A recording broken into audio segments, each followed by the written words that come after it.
As the Wall Street Journal reports, oil companies are bracing for cuts as credit lines dry up. Joining us right now is the Schork report editor, Stephen Schork. Stephen, thanks so much for joining us. Of course, we did this story over the weekend when you were my featured interview in USA Today. And this was one of your biggest worries, that these companies are going to have to redo credit lines, and this is going to force a number of these oil companies into bankruptcy. Tell us your big worry as it relates to energy.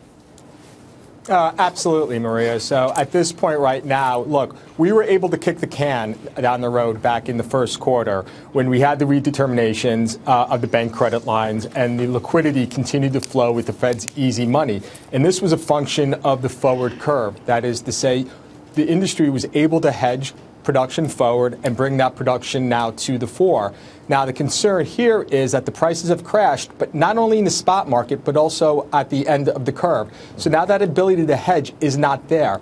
Hedge forward production is collateral as far as the bank is concerned. So without that collateral, when those credit facilities are re-examined this fall, that credit liquidity is going to dry up. So we've been pulling back production already. Now, my fear is there's blood running down the street in the oil patch, but once that credit starts to dry up in the fourth quarter, that flow is going to turn into a tidal wave, and it could be a very, very ugly fourth quarter and start to 2016. Wow. And Keith McCullough, this is very much in step with what you've been talking about for the last year and a half, certainly. Let me ask you about that, because the picture that Stephen is painting is really not good for the global economy at all. Because it leads right to jobless claims, which is the big thing that a lot of bulls talk about. Oh, they're still below 300,000, which, by the way, they stay below 300,000 before every single recession and then rise. That's the low end of the band. So, again, deflation has got a lot of moving parts in the oil patch and the bankruptcy cycle. Again, I think that Stephen is dead on this. The only risk in trading it in between, which is very short term,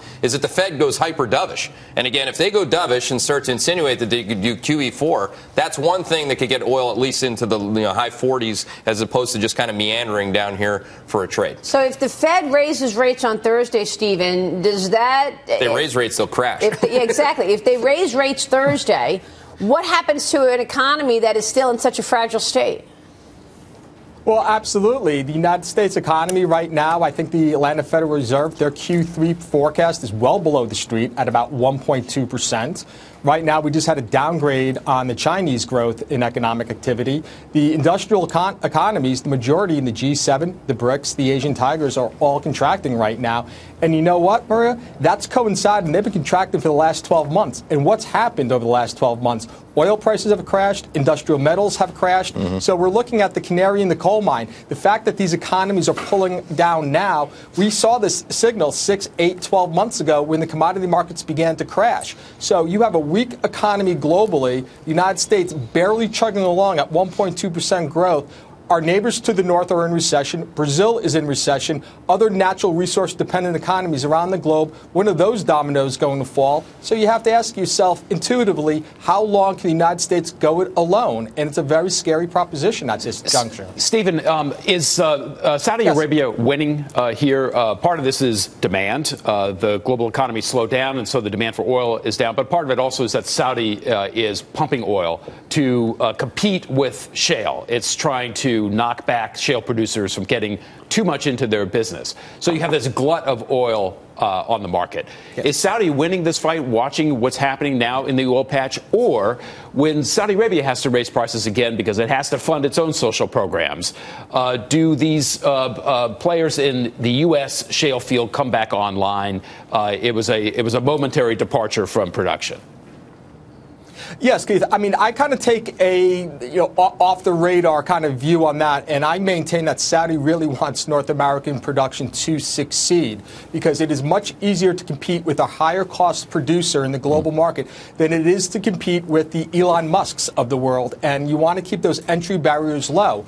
So to answer your question, yes, I do think Saudi is winning, and Saudi is being driven, I think, by two important drivers at this point. First and foremost, now that the White House has given permission and the growth of Iran's nuclear weapons program, Saudi Arabia, Sunni Saudi Arabia, does not want to fund that growth. Because right now, we're looking at the largest chasm between Sunni OPEC and Shia OPEC on record. So, with that said, Saudi is certainly not going to cede market share in 2016, especially to the Iranians. So that's where the real competition is. And Saudi, being the high credit secure investment, they're going to, and they're easily access credit, and they'll actually want to run this out and run Iran or make things as hard on Iran as possible in the new year. All right, Stephen, your point in all of this is that commodities do not lead economies. Economies lead commodities, and that's why the commodities complex has broken down. Absolutely, and hence why all the dour outlooks for global economies. Stephen, good to have you on the show, as always. Thanks so much for your insights. Great to be here. We'll see you soon. Stephen Schork there.